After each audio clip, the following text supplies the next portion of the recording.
Hey everybody, it's Laura with McLeod Homestead, and I am so excited. I just got home from work and something that I've ordered has finally arrived. I have been waiting. Fresh olives. I ordered 10 pounds of fresh olives. You cannot eat olives right off of the trees. You have to process them, and that is what this video is going to be about. We are going to try and make a couple different recipes with these olives. I am so excited. I've got to open this box up. I've got to. I can hear them in there. They are perishable.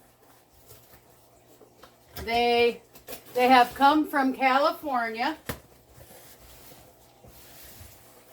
They are, I'm gonna probably butcher the name. They are a Sevillano olive.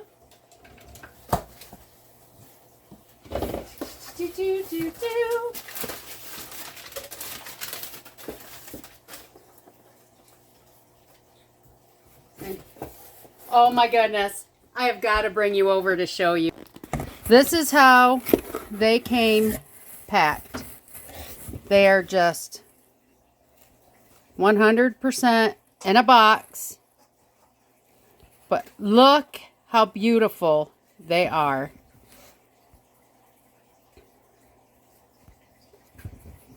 We, meaning me, are going to get working on these in a little bit. Here we are back in my kitchen, and we have these fresh olives, and I want to ferment them. This is not a quick process. This is going to take at least 2 to 3 months to ferment them, and I am going to bring you along with me as I try this. I have never once fermented olives. So this is an experiment that I'm going to do with you. I'm excited. I love olives. My son loves olives. If this works and we enjoy it, this will be something that is worth spending the money for every year. This was not exactly cheap. This is $50 for 10 pounds. 10 pounds will last me and the little guy plenty of time.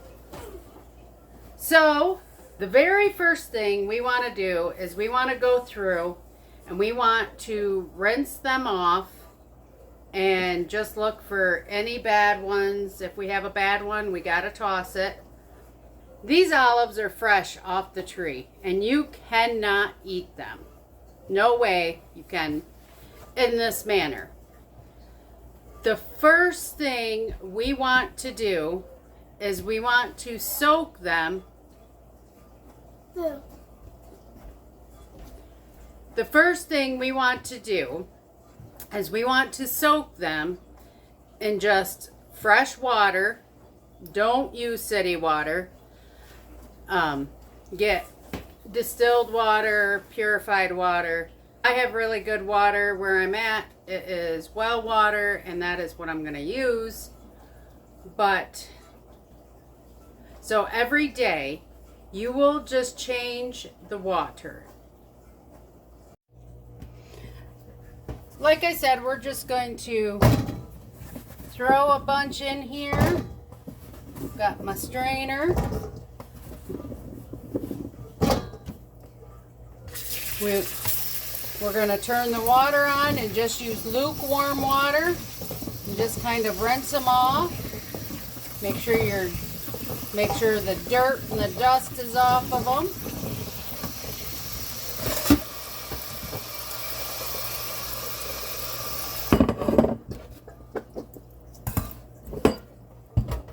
Once you have them cleaned, we will just put them. I'm using a gallon glass jar. I don't know if this will be big enough or not, but we will find out. And after inspecting and washing them, I am just going to fill the jar.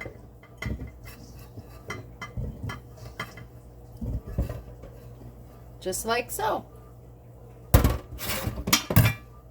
Just like so.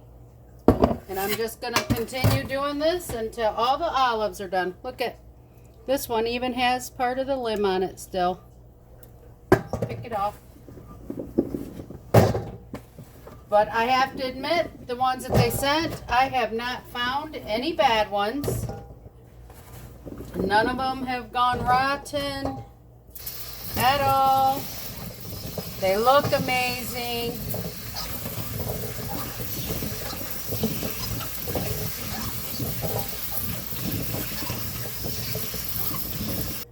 I ended up with 2 1-gallon glass jars of olives out of 10 pounds. So there's 5 pounds in each. All I am going to do now is fill each one so that all I'm going to do now is fill each one until they are all covered with water.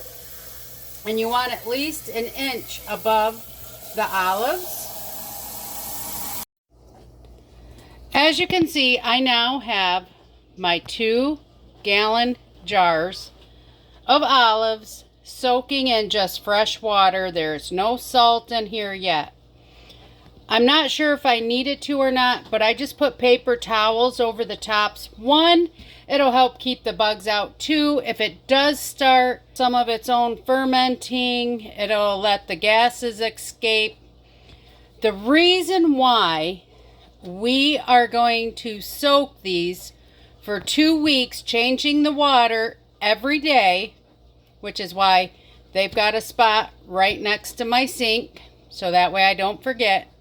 So for 2 weeks, every day, just change the water.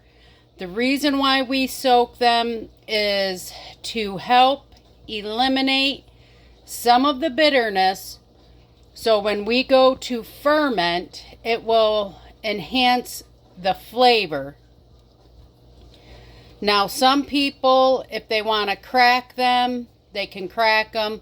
I chose not to. By not cracking them, it will make the fermentation just a little bit longer. But this is an experiment my first year, so we're just going to try it. There we have it, everyone. I will bring you back in 2 weeks. Remember, change the water in your jar every day, once a day. You will notice that the water will get cloudy. That is the bitterness coming out of the olives. That is a good process. So, see you in 2 weeks.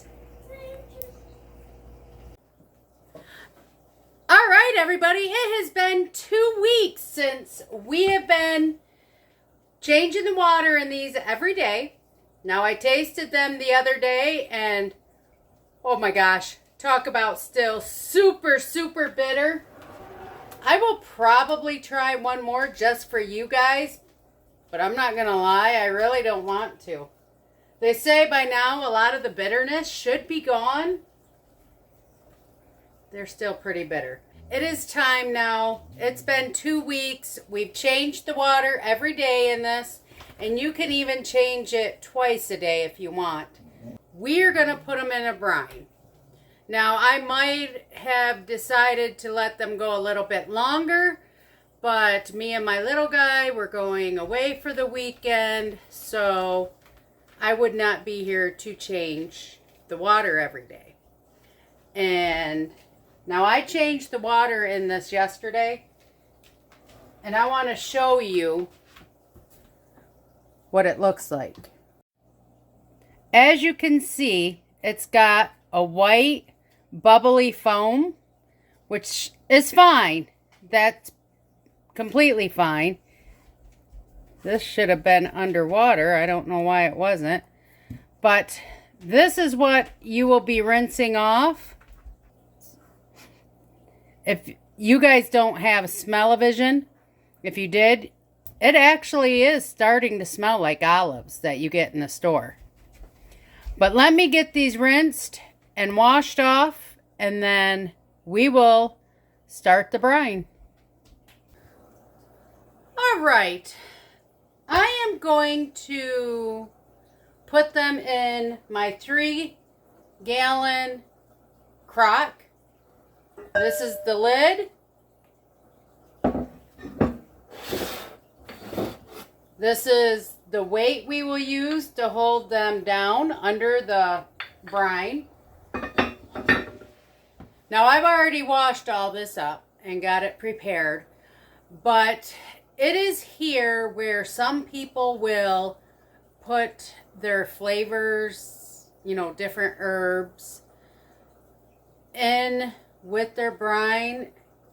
I am not.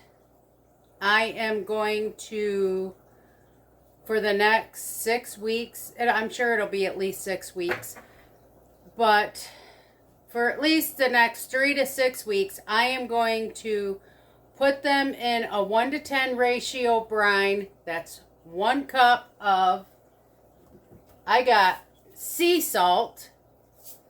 So I will use 1 cup of sea salt to 10 cups of water. And I don't have city water, so I don't have to worry about the chemicals. But I will change this brine weekly, and I will be testing it weekly. After I do the 3 to 6 weeks, depending on how long it takes, it might even take me longer than 6 weeks to get it to the taste that I want. That is when I will probably separate them into a couple of different jars and maybe add a little bit of flavoring. So for now, I am just going to dump all the olives into the crock.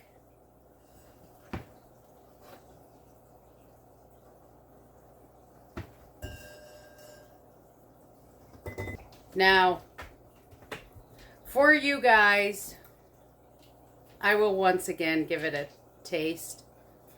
I'm expecting it to be super bitter again.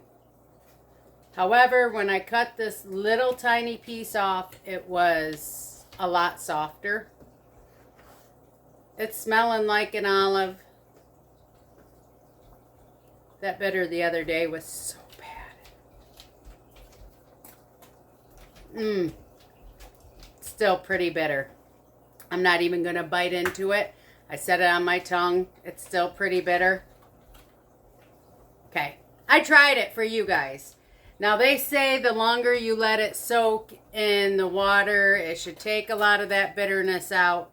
But I have to remember, I did not crack mine. So maybe if I had, the bitterness would be gone. Maybe I should have rinsed these twice a day instead of only once a day.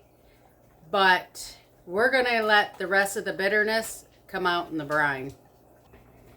Now that we have all the olives into our 3-gallon crock, and as you can see, it's filled. It's filled up to about here. So let's get our brine made. As I stated, this is a 1-to-10 ratio, so it's 1 cup of sea salt to 10 cups of water. And if I need more than that to cover these, then I will make up another round. So now I am just going to mix it and try and get all the salt dissolved before I put it into the crock. And I did not do cold water, and now we just pour it over.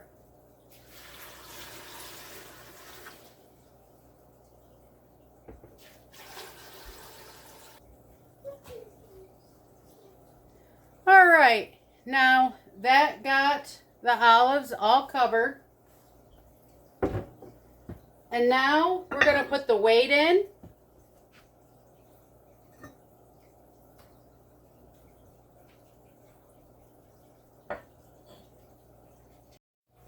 As you can see, when I put the weight in, I have 2 olives that have popped up. And if I mess with it and try to put them down in and I put the weight back on, we have another olive pop up. So what I'm going to do, I've got this glass weight for when I ferment in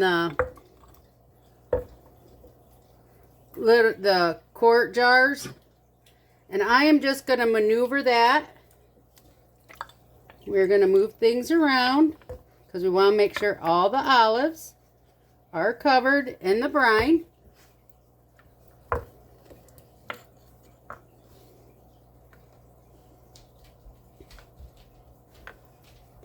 And voila, I do not have any olives showing at all. They are all submerged into the brine. Now I am just going to put the lid on and move it back. All right, now that we have our olives in our brine, this is where I am going to end this video. However, I do want to mention that when you are doing a brine and a ferment like this, you want to keep it in a cool, dark area. What that means is you do not want the sunshine beating on it. You don't want it over where you've got like a heat duct in the wintertime pushing heat out. I normally just stick this in the laundry room on the floor, but for this purpose, since I am changing the brine weekly, it should be okay being left on my counter. I don't get sunlight in here, and the weather has not needed me to turn the heat on. So I'm pretty safe. As you can see, the top of the brine, there is a layer of scum. This is perfectly fine. You can see how easy it is to move. And it's really easy to take that off. Look at that. I can just take it out with my hands, pick it up,